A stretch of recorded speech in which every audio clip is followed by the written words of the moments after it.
Hello नमस्ते, स्वागत है आप सभी साथियों का एनएस शिक्षा परिवार में। आज एक नई क्लास के साथ हम आप सभी साथियों का स्वागत करते हैं। आज हम नई क्लास में पढ़ेंगे साथी सर्वनाम। हमने वर्णमाला और संज्ञा कंप्लीट पूरा पढ़ लिया है और हमारा एक नया टॉपिक आज से शुरू करेंगे हम सर्वनाम। इसी के साथ में अगर आप हमारे चैनल पे नए हैं तो चैनल को सब्सक्राइब करें, वीडियो को लाइक और शेयर अपने दोस्तों के साथ ज़रूर साझा करें। हम आज पढ़ेंगे सर्वनाम के बारे में और पहली हेडिंग बनाएंगे साथी सर्वनाम। हमारी पहली क्या हेडिंग होने वाली है? सर्वनाम। सर्वनाम, ठीक है, हेडिंग बनाएंगे और थोड़ा इसमें समझने का प्रयास करेंगे साथियों। सर्वनाम वे शब्द होते हैं जो संज्ञा के स्थान पे प्रयुक्त होते हैं। वे शब्द होते हैं जो संज्ञा के स्थान पे प्रयुक्त होते हैं। लिखेंगे साथ ही इसमें वे शब्द जो संज्ञा के स्थान पे प्रयुक्त होते हैं। संज्ञा के स्थान पर प्रयोग किए जाते हैं। हमने सिंपल सी डिफिनीशन समझी सर्वनाम की। सर्वनाम वे शब्द होते हैं जो संज्ञा के स्थान पर प्रयोग किए जाते हैं। और इसमें लिखेंगे साथ ही सर्वनाम शब्दों की पुनरावृत्ति को क्या करते हैं? रोकते हैं। इसमें लिखेंगे सर्वनाम शब्द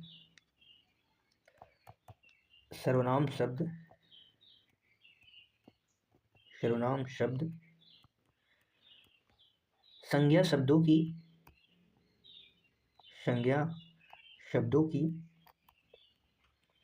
आवृत्ति, यानी जो शब्द बार बार रिपीट होते हैं उसको रोकने का कार्य करते हैं। उसको बोलते हैं पुनरावृत्ति। संज्ञा शब्दों की पुनरावृत्ति को क्या करते हैं? रोकती हैं। रोकते हैं। कैसे रोकते हैं? आइए अगली स्लाइड में हम देखते हैं। जैसे हमने उदाहरण लिया, हमने जैसे एग्जाम्पल लिखेंगे। हमने लिखा एग्जाम्पल में रीता एक विद्यार्थी है।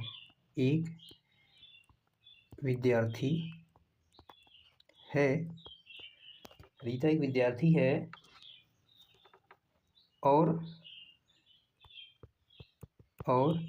रीता ईमानदार भी है। ठीक है, हमने साथ ही यहाँ पे लिखा रीता जो संज्ञा है, रीता की बात की जो संज्ञा है, यहाँ पे हमने लिखा रीता एक विद्यार्थी है और रीता ईमानदार व्यक्ति है। तो यहाँ पे रीता शब्द जो यहाँ पे है 2 बार प्रयुक्त हुआ है और रीता की जगह पे हम ये संज्ञा शब्द है, इसकी जगह पे हम सर्वनाम शब्द वह यूज कर सकते हैं। सर्वनाम शब्द में हम वह यूज अगर करें वह, तो क्या सेंटेंस बनेगा? रीता एक विद्यार्थी है और वह ईमानदार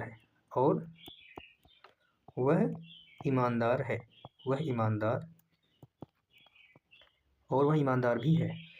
तो हमने कहा कि हमने संज्ञा के स्थान पे सर्वनाम को प्रयुक्त किया या उसका प्रयोग किया वह, जिससे क्या हुआ? संज्ञा शब्दों की पुनरावृत्ति को रोक दिया हुआ और सेंटेंस क्या हो गया? छोटा भी हो गया। ठीक है, इसके बाद हम अगली हेडिंग बनाएंगे सर्वनाम के भेद। सर्वनाम की 6 भेद होते हैं। टोटल कितने भेद होते हैं? 6 भेद। सर्वनाम के कितने भेद होते हैं? 6 भेद। लिखेंगे नंबर 1 पे निश्चयवाचक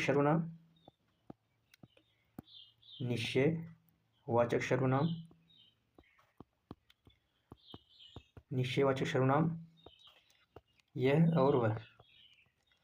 यह वह से पता चलता है कि यह निश्चयवाचक सर्वनाम है, किसी निश्चित चीज की बात करता है। नंबर 2 पे लिखेंगे अनिश्चयवाचक सर्वनाम। अनिश्चयवाचक में कोई और कुछ।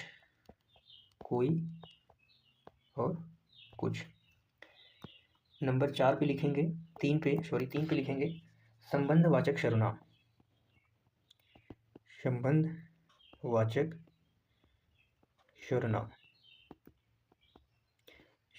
सर्वनाम में जो और सो से संबंध जुड़ता है। जो और सो। नंबर 4 लिखेंगे प्रश्नवाचक सर्वनाम।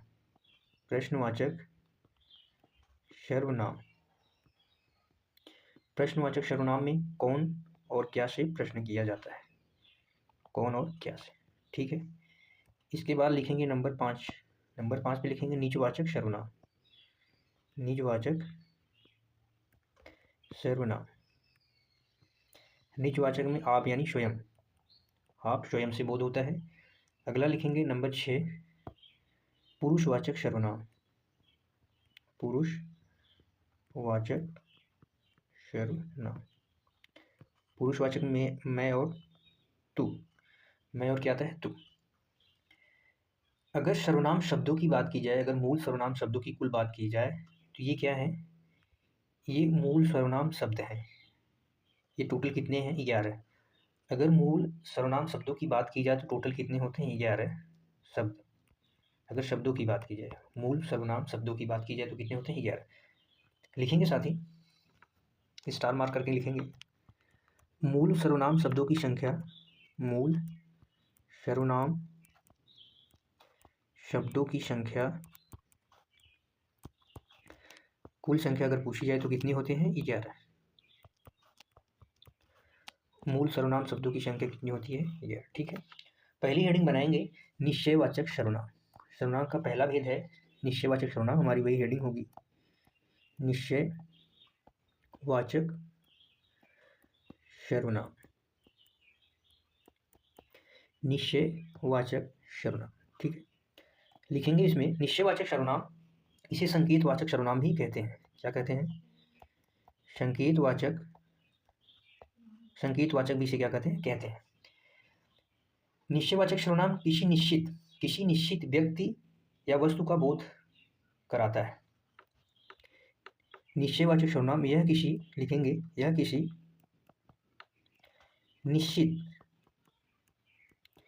निश्चित वस्तु का बोध कराता है। क्या करता है? निश्चित वस्तु का बोध, व्यक्ति या वस्तु का बोध कराता है। ठीक है। इसमें और लिखेंगे साथी, सर्वनाम का पड़ोसी अगर सर्वनाम है, सर्वनाम का पड़ोसी, पड़ोसी से मतलब बगल में, अगर एक सर्वनाम आया है जस्ट उसके बगल में एक सर्वनाम शब्द और आ जाए तो उसी से पड़ोसी। सर्वनाम का पड़ोसी अगर सर्वनाम है और उसे निश्चित वस्तु का पता चल रहा है, किसी निश्चित वस्तु का पता चल रहा है, और निश्चित वस्तु का पता चल रहा है, उससे निश्चित वस्तु का बोध हो अगर बोध कराए तो वहाँ पे क्या होता है? निश्चयवाचक सर्वनाम होता है। तो वहाँ पे क्या होता है? निश्चयवाचक सर्वनाम होता है। एक बारी समझेंगे निश्चयवाचक सर्वनाम। निश्चयवाचक सर्वनाम किसी निश्चित प्राणी या वस्तु, किसी निश्चित व्यक्ति या वस्तु का, यह किसी निश्चित व्यक्ति या वस्तु का बोध कराता है। किसी निश्चित व्यक्ति या वस्तु का बोध कराएगा। अगर सर्वनाम का पड़ोसी सर्वनाम है और निश्चित वस्तु का बोध कराता है तो वह निश्चयवाचक सर्वनाम कहा जाएगा।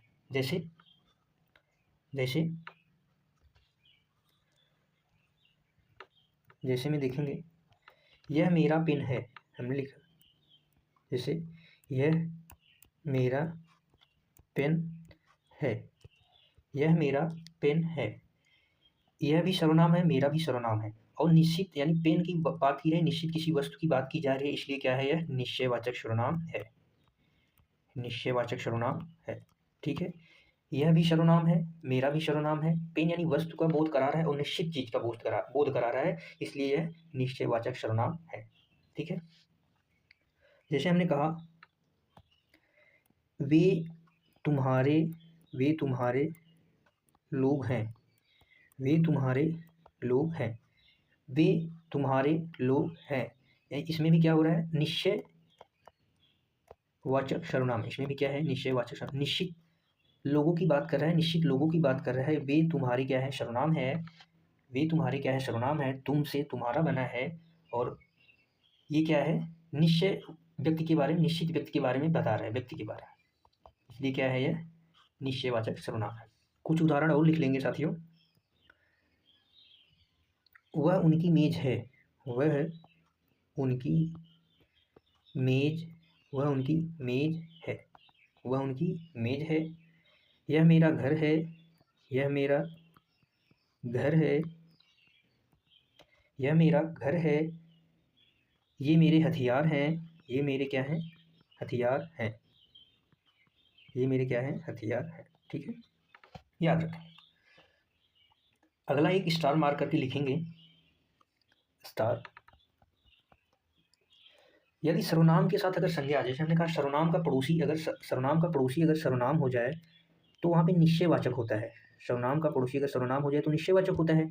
अभी हमने बात किया कि अभी हमने कहा कि अगर सर्वनाम का पड़ोसी अगर सर्वनाम है तो निश्चय वस्तु का बोध कराता है, तो क्या हो जाता है, निश्चयवाचक सर्वनाम हो जाता है। ठीक है, फिर इसी में आगे अगर लिखेंगे अगर सर्वनाम का पड़ोसी सर्वनाम नहीं हुआ तो, अगर सर्वनाम का पड़ोसी सर्वनाम न होकर, सर्वनाम का पड़ोसी अगर सर्वनाम न होकर संज्ञा हो जाए, संज्ञा हो जाए तो वहाँ पे सार्वनामिक विशेषण हो जाएगा। क्या हो जाएगा, सार्वनामिक विशेषण हो जाएगा, विशेषण कहलाएगा। वह वाक्य क्या वह वाक्य सार्वनामिक विशेषण कहलाएगा। अगर सर्वनाम का पड़ोसी सर्वनाम न होकर संज्ञा हो जाए, सर्वनाम का पड़ोसी संज्ञा हो जाए तो सार्वनामिक विशेषण होगा। ठीक है, जैसे उदाहरण लिखेंगे साथी, जैसे यह कुत्ता मेरा है, यह कुत्ता मेरा है, यह कुत्ता मेरा है। यह सर्वनाम है, यह क्या है, सर्वनाम है।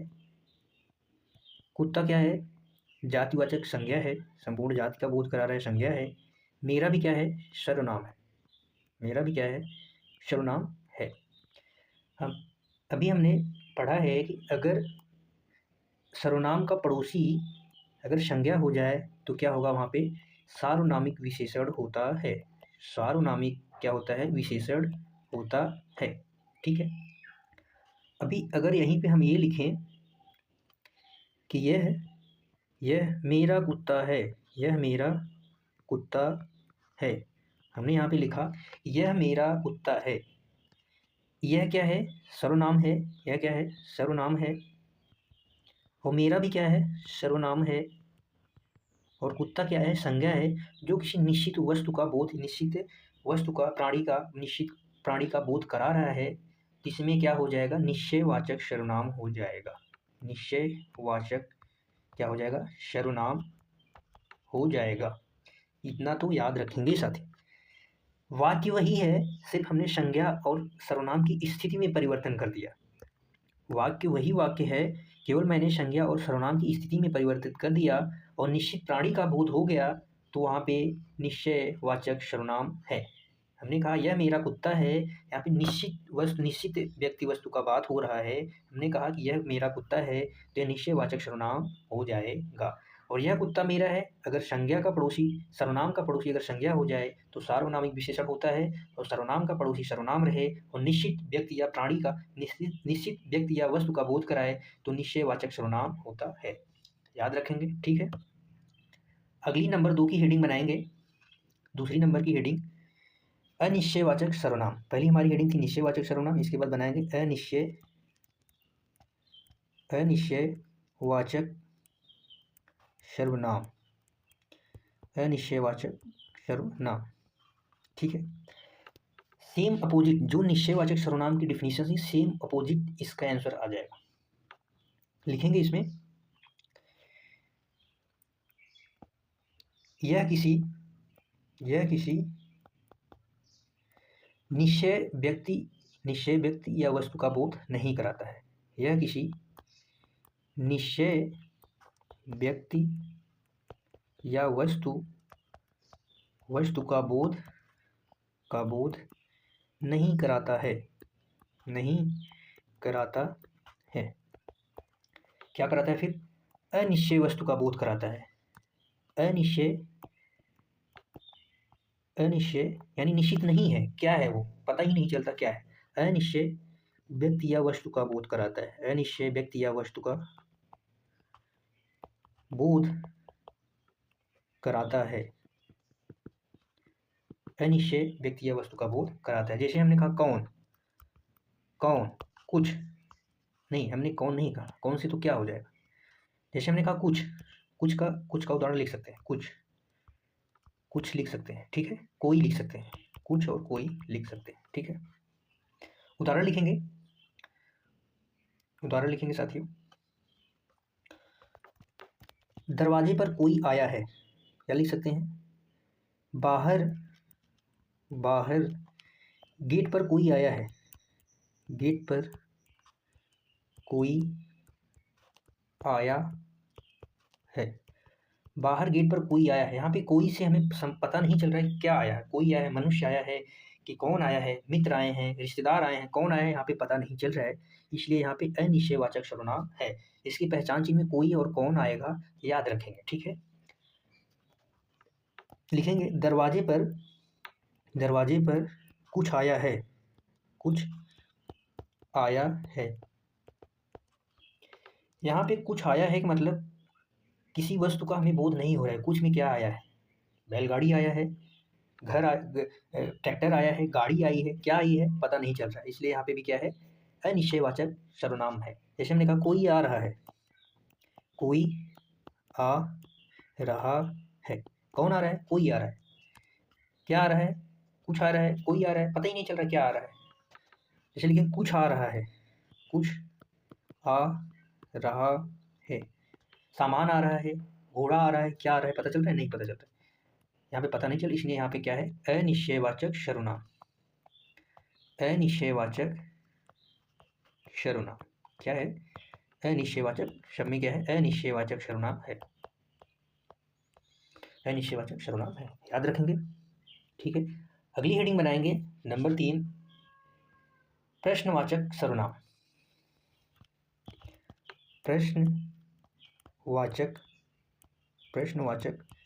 सर्वनाम,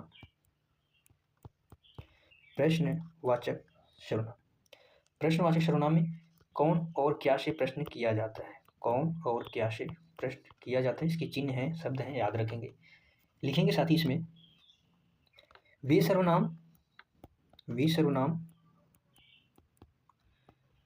जो प्रश्न करने के लिए प्रयुक्त हों, प्रश्न करने में प्रयुक्त किए जाएं या प्रयोग किए जाएं। जैसे हमने कहा क्या खा रहे हो, पता नहीं चल रहा है क्या खा रहे हो, हमने किससे प्रश्न किया, क्या से प्रश्न किया। उदाहरण लिखेंगे इसमें, उदाहरण लिखेंगे यह किसकी पुस्तक है, यह किसकी पुस्तक है, यह किसकी पुस्तक है। और इसके पहचान में आपको एक चीज़ और बता दें कि यहाँ पे प्रश्नवाचक चिन्ह का प्रयोग किया जाएगा, तो इसे आप आसानी से पता कर सकती हैं कि यहाँ पे क्या है, प्रश्नवाचक सर्वनाम है। यहाँ पे पुस्तक के बारे में, वस्तु के बारे में तो पता चल रहा है, लेकिन यह किसकी है इसके बारे में नहीं पता चल रहा है, इसलिए क्या है यहाँ पे प्रश्नवाचक सर्वनाम। अगर यहीं पे मोहन की हो जाती तो पता चल जाता को किसकी है, तो यहाँ पे सार्वनामिक विशेषण हो जाता, लेकिन यहाँ पे पता नहीं चल रहा है किसकी है, इसलिए यहाँ पे प्रश्नवाचक सर्वनाम है, प्रश्नवाचक सर्वनाम है, ठीक है। जैसे हम लिखें यहाँ पे दूध में क्या गिर गया, दूध में क्या गिर गया, पता नहीं हमें क्या गिर गया, हमें पता तो मैं क्यों पूछता, यहाँ पे क्वेश्चन मार्क है इसलिए यहाँ पे प्रश्नवाचक है। और क्या गिर गया पता नहीं चल रहा है, गिरा किस में है, दूध में, ये तो वस्तु पता तो चल रहा है किस में गिरा है, लेकिन क्या गिरा है ये नहीं पता चल रहा है, इसलिए यहाँ पे भी क्या है, प्रश्नवाचक सर्वनाम है। जैसे हमने लिखा यह किसकी कलम है, जैसे हमने लिख लिया यह किसकी कलम है, यह किसकी कलम है, पता चल रहा है किसकी है, नहीं चल रहा है, किसकी कलम है, यह किसकी कलम है, नहीं पता चल रहा है किसकी है। आपका क्या नाम है, आपका क्या नाम है, नाम पता होता तो क्यों पूछते, यहाँ पे प्रश्न कर रहे हैं, जहाँ पे प्रश्न करते हैं वहाँ पे प्रश्नवाचक सर्वनाम होता है। बाहर दरवाजे पर कौन खड़ा है, पूछ रहे हैं, अगर पता तो काहे पूछते, बाहर दरवाजे पर कौन खड़ा है, बाहर दरवाजे पर कौन खड़ा है, ठीक है। जैसे हमने कहा गोरखपुर से क्या लाना है, पता होता तो क्यों पूछते भाई, गोरखपुर से क्या लाना है, गोरखपुर से क्या लाना है, क्या लाना है, ठीक है। क्वेश्चन क्या लाना है, यहाँ पे प्रश्न की बात हो रही है। क्या किसकी बात हो रही है, प्रश्न की बात हो रही है, इसलिए यहाँ पे क्या है, प्रश्नवाचक सर्वनाम है। एक बार फटाक से हम सभी चीज़ों को रिवाइज कर लेते हैं, अभी तक हमने क्या क्या पढ़ा है। आज हमारा नया चैप्टर था सर्वनाम। सर्वनाम वे शब्द होते हैं जो संज्ञा के स्थान पर प्रयोग किए जाते हैं, या हम ऐसे भी कह सकते हैं सर्वनाम शब्द संज्ञा शब्दों की पुनरावृत्ति को रोकते हैं, यानी उनकी आवृत्ति जो बार बार वाक्य में प्रयोग किए जाते हैं उनको रोकने का काम कौन करता है, रिपीटेशन को रोकने का काम कौन करता है, सर्वनाम करते हैं, ठीक है। इसके बाद हमने कहा कि उदाहरण जैसे रीता एक विद्यार्थी है और रीता ईमानदार भी है, और रीता क्या ईमानदार भी है। यहाँ पे रीता संज्ञा शब्द है, व्यक्तिवाचक संज्ञा है, जो जिसका इस्तेमाल 2 बार हुआ है इस वाक्य में, ठीक है। जिसका इस्तेमाल 2 बार हुआ है तो हमें यहाँ पे सर्वनाम शब्द का प्रयोग वह का प्रयोग किया, और वाक्य कैसे बना, रीता एक विद्यार्थी है और वह क्या है, ईमानदार भी है। तो क्या किया कि संज्ञा शब्दों की पुनरावृत्ति को रोकने का काम कर दिया, ठीक है। इसके बाद हमने देखा सर्वनाम के भेद। सर्वनाम के टोटल कितने भेद होते हैं, 6। अगर सर्वनाम शब्दों की संख्या पूछी जाए तो कितने होते हैं, 11। सर्वनाम शब्द के भेद में पहला भेद था निश्चयवाचक सर्वनाम, जिसकी पहचान के लिए यह वह। अनिश्चयवाचक सर्वनाम, इसकी पहचान के लिए कोई कुछ, ये शब्दों की संख्या है। नंबर 3 पे आया संबंधवाचक सर्वनाम, जो शो शब्द हैं। प्रश्नवाचक सर्वनाम में प्रश्नवाचक चिन्ह का प्रयोग होगा, कौन और क्या से प्रश्न होगा। निजवाचक सर्वनाम में आप से प्रश्न होगा। पुरुषवाचक सर्वनाम में मैं से प्रश्न होगा, किसे होगा, मैं और तू से प्रश्न होगा, ठीक है। इसके बाद हमने देखा पहली, अगर संज्ञा के मूल सर्वनाम शब्दों की संख्या पूछी जाए, अगर हमने कहा कि मूल सर्वनाम शब्दों की संख्या पूछी जाए तो कितने होते हैं, टोटल 11 होते हैं। हमारी पहली हेडिंग थी निश्चयवाचक सर्वनाम, जिसे संकेतवाचक सर्वनाम भी कहते हैं। निश्चयवाचक सर्वनाम वे सर्वनाम शब्द होते हैं यह किसी निश्चित वस्तु या व्यक्ति का बोध कराता है। अगर सर्वनाम का पड़ोसी सर्वनाम भी है और निश्चित वस्तु का बोध कराए तो वहाँ पे निश्चयवाचक सर्वनाम होता है, ठीक है। जैसे हमने लिखा यहाँ पे यह मेरा पेन है, यह मेरा पेन है, यह भी सर्वनाम है, मेरा भी सर्वनाम है, इसलिए निश्चयवाचक सर्वनाम हो गया। वे तुम्हारे लोग हैं, वे तुम्हारे लोग हैं, निश्चित व्यक्ति का बोध करा रहा है, वे तुम्हारे सर्वनाम है, इसलिए यहाँ पे निश्चयवाचक सर्वनाम हो गया। जैसे कुछ उदाहरण और, वह उनकी मेज है, यह मेरा घर है, यह मेरे हथियार हैं, ठीक है। इसके बाद हमने एक स्टार में लिखा कि अगर सर्वनाम का पड़ोसी सर्वनाम न हो, सर्वनाम का पड़ोसी सर्वनाम न होकर संज्ञा हो जाए तो वहाँ पे सार्वनामिक विशेषण होता है। वहाँ पे क्या होता है, सार्वनामिक विशेषण होता है। तो वहाँ पे क्या होता है, सार्वनामिक विशेषण होता है। जैसे हमने उदाहरण में लिखा यह कुत्ता मेरा है, यह क्या है, सर्वनाम है। कुत्ता क्या है, संज्ञा शब्द है। मेरा क्या है, सर्वनाम है। यह कुत्ता यानी संज्ञा, सर्वनाम का पड़ोसी संज्ञा हो गया, इसलिए यहाँ पे सार्वनामिक विशेषण हो गया। हमने एक वही उदाहरण में केवल संज्ञा और सर्वनाम के स्थान को परिवर्तित कर दिया। जैसे लिखा यह मेरा कुत्ता है, यहाँ पे कुत्ता निश्चित हो गया कि मेरा है, ठीक है, यह मेरा है। और यहाँ पे सर्वनाम का पड़ोसी सर्वनाम है, इसलिए यहाँ पे निश्चयवाचक सर्वनाम है और निश्चित का बोध करा रहा है, ठीक है। इसके बाद हमारी अगले नंबर 2 की हेडिंग थी अनिश्चयवाचक सर्वनाम। अनिश्चयवाचक सर्वनाम में शब्द हैं कोई और कुछ, कोई और कुछ प्रयोग किए जाते हैं वाक्य में। वे सर्वनाम शब्द जो निश्चित व्यक्ति वस्तु का बोध नहीं कराता है, निश्चित व्यक्ति का या वस्तु का बोध नहीं कराता है, अर्थात अनिश्चित व्यक्ति या वस्तु का बोध कराता है, क्या कहलाता है, अनिश्चयवाचक सर्वनाम कहलाता है। जैसे जैसे बाहर गेट पर कोई आया है, हमने कहा उदाहरण, जैसे बाहर गेट पर कोई आया है, यहाँ पे कोई क्या है, पता नहीं है कौन आया है, कोई आया है, तो यहाँ पे इसलिए अनिश्चयवाचक सर्वनाम हो गया। दरवाजे पर कुछ आया है, क्या आया है, कुछ, पता नहीं है, इसलिए यहाँ पे अनिश्चयवाचक सर्वनाम है। कोई और कुछ से हम अनिश्चयवाचक सर्वनाम का पता लगा लेते हैं, यहाँ पे अनिश्चयवाचक सर्वनाम है, ठीक है। इसके बाद अगले नंबर की हेडिंग थी नंबर 3 प्रश्नवाचक सर्वनाम। प्रश्नवाचक सर्वनाम में कौन और क्या से प्रश्न किया जाता है और इसमें प्रश्नवाचक चिन्ह का भी इस्तेमाल होता है। इसको पहचानने में हमें आसानी से हम इसको पहचान सकते हैं। प्रश्नवाचक सर्वनाम वे सर्वनाम शब्द जो प्रश्न करने में प्रयुक्त किए जाएं, जो प्रश्न करने में प्रयुक्त किए जाएं, सब प्रश्नवाचक सर्वनाम कहलाता है। जैसे यह किसकी पुस्तक है, हमने किसकी बात की, पता नहीं है क्या है, कौन है, किसकी पुस्तक है, हमें नहीं पता है, इसलिए यहाँ पे प्रश्नवाचक सर्वनाम और प्रश्नवाचक चिन्ह का भी इस्तेमाल। दूध में क्या गिर गया है, दूध में क्या गिर गया है, क्या से प्रश्न किया, इसलिए प्रश्नवाचक सर्वनाम है। जैसे कुछ उदाहरण और हमने कहा यह किसकी कलम है, यह किसकी कलम है, किसकी की बात हुई। यह आपका क्या नाम है, क्या की बात हो गई। बाहर दरवाजे पर कौन आया है, कौन की बात हो गई। गोरखपुर से क्या लाना है, क्या लाना है। यहाँ पे सब में क्या हो जाएगा, प्रश्नवाचक सर्वनाम हो जाएगा, प्रश्नवाचक सर्वनाम हो जाएगा, ठीक है साथी। आज के लिए बस इतना ही। आज हमने सर्वनाम के 3 भेद को पढ़ लिया है। कल हम पढ़ेंगे, कल हमारी अगली हेडिंग होने वाली है क्या? संबंधवाचक सर्वनाम। नंबर 4 की हेडिंग होगी संबंधवाचक सर्वनाम। संबंधवाचक सर्वनाम पढ़ेंगे कल हम, संबंधवाचक सर्वनाम। ठीक है, आज के लिए बस इतना ही।